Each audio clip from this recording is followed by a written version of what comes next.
Hi friends, ఎలా ఉన్నారు? Good morning. చూడండి ఫ్రెండ్స్, ఇంకా ఇప్పటి నుండి మనం మొక్కలు ప్రూనింగ్ చేసుకునే టైం వచ్చేసింది.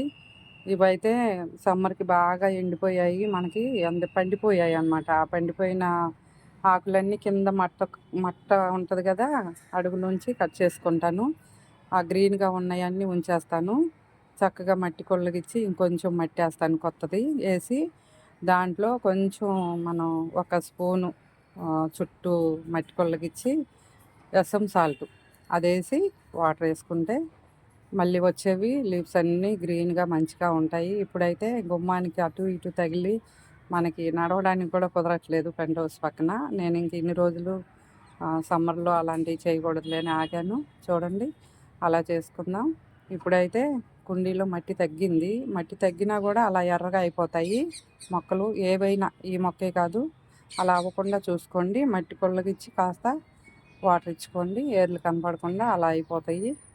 తర్వాత మట్టి అనేది మనకి ఎప్పుడు ఒక భాగం ఖాళీ ఉండాలి. కుండి మొత్తం ఫుల్గా వేసేయకూడదు. ఫుల్గా వేస్తే వాటికి కిందకి ఏర్లకి గాలి తగలాలి బయట నుండి. శ్వాస అనేది మన మనుషుల్లాగే దానికి కూడా తీసుకుంటుంది. అది కూడా మొక్క అది వెళ్ళాలి. అందుకని 3 భాగాలు మట్టి ఉంచండి, ఒక భాగం వదిలేయండి. మనం కొల్లగిచ్చి ఎరువులు అవి వేసుకోవాలి కదా, అది పాటించాలి కంపల్సరిగా. మన ఛానల్ నచ్చితే ఫాలో అవ్వండి, లైక్ చేయండి, షేర్ చేయండి, సబ్స్క్రైబ్ చేసుకోండి. కాసింది గార్డెన్. ఓకేనా ఫ్రెండ్స్?